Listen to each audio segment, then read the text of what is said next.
Hello, welcome back again to another episode of SCADA 123. Today we're going to be talking about data log. Data log takes advantage of the MCC 118 analog input DAQ HAT card, as well as using the Raspberry Pi's built-in GPIO digital inputs and outputs. Now, this is basically designed not so much as a high-speed system, so as it is just continuously reading every X number of seconds for data logging values you'd like.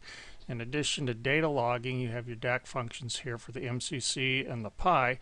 You also have the capabilities of using SQLite and Pandas statistics. I'll show all of this in a quick overview, and then I'll show you a little bit later individually on additional videos, each of those separately. Now, to take a quick look at the single value continuous read, you basically have all your parameters set up for you. This will tell you how many you've counted up. You'll see the values in each of these channels. You can set it up from 0 through 7, 8 channels capable.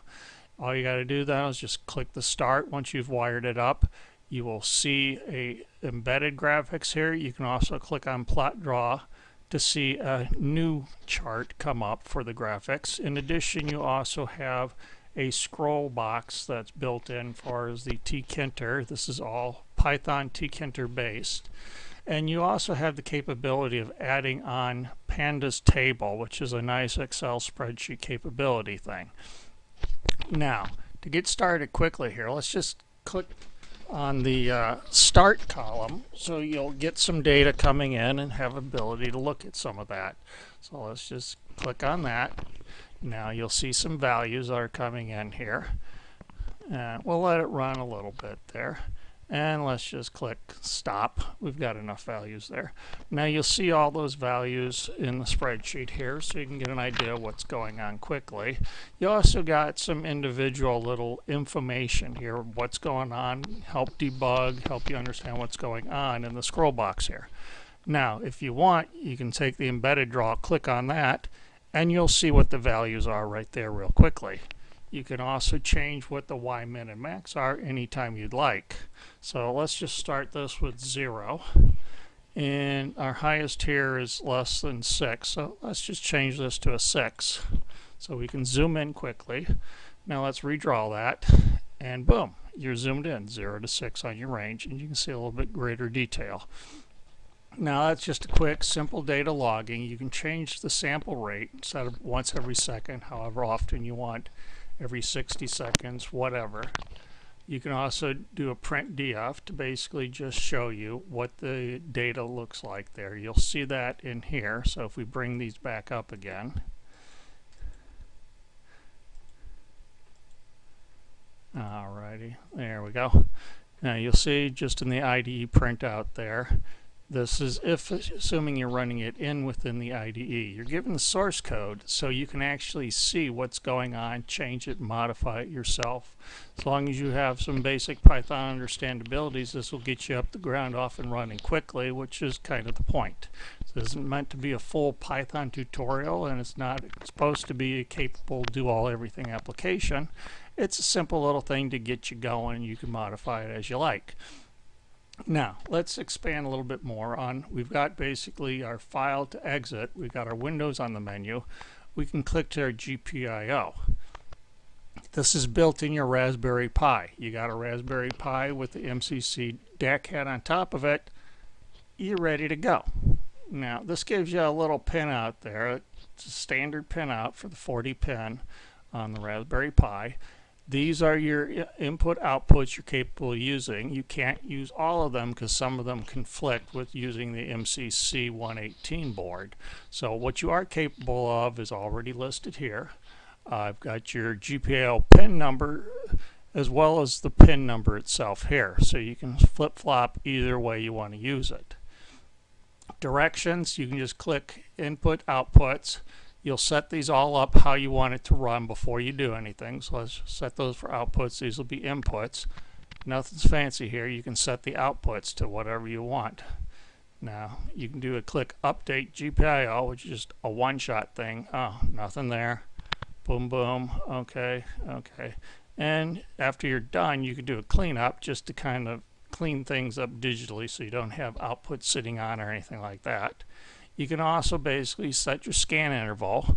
Now let's set this one instead of 2, we'll set it to 1. Now let's start that scan. Okay, and you can kind of see here as it's running along. It's doing its scans. You got your counts here. Now, in addition to this, let's just give you a quick stop here. Okay, so you got all your data. And you're saying, hey, this would be nice. Do I want to save the data? Okay, click Save Data. Now, this is also the same for your single value read with MCM. Now, you've got a whole lot of capabilities of saving as far as for CSVs, XLS for Excel files, JSON, or SQLite. Now, you can select any of these. If you're using Excel, you can choose whether or not you want to use a sheet number. And if you're using SQLite, you can set up the whole database, what the table is. These already preset for the SQL columns. And you just click Save, and it'll save it there, and you're good to go. Now, if you want to actually look at what you've got, let's take a quick look at the stats. Now, the stats, because you're basically talking analog values and digital values, it doesn't really make sense to kind of combine them all into one.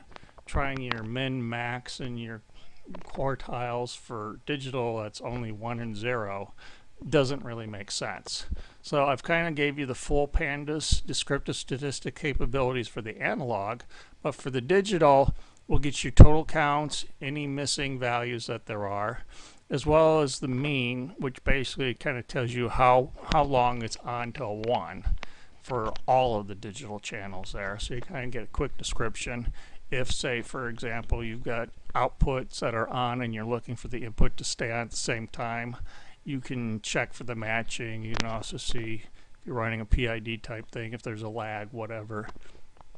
Little helpful thing, your data header and tail here just kind of allows you to enter the number of rows you want, either the beginning or the end. Just click that and it'll give you a quick short instead of the entire thing. We'll just say, let's get 3, and we'll print the header, and it's like, boom, we didn't get anything because, well, we didn't load anything. Let's load data. Okay, so let's do a simple CS. Actually, you know what? Let's do a SQLite load. Now on SQLite, we've got MCC 118 you can select, or GPIO. That'll automatically set up the defaults. You can change this yourself, or you can just use it as is. So let's go with an MCC data. On SQLite, we'll load that. Now that just loaded the Pandas data frame, so even though it wasn't SQLite, it's just data frame information now. You can see it all on the spreadsheet. Now, because SQLite is an older thing that keeps things simple, it uses the Unix epoch time. That kind of confuses people sometimes. Not a big deal. But basically, you've got the number of seconds since January 1st, 1970. So it gets to be a big integer, but it's just a long integer value, and you have to play games manipulating with that, which I'll show you in the next one. But let's just we'll just grab an index here since we've already got it. So now that'll pull up what our columns are. So let's just go to A0 and describe A0. Now this is our A0 here, you can see. So you've got 0.5, you've got 5.19.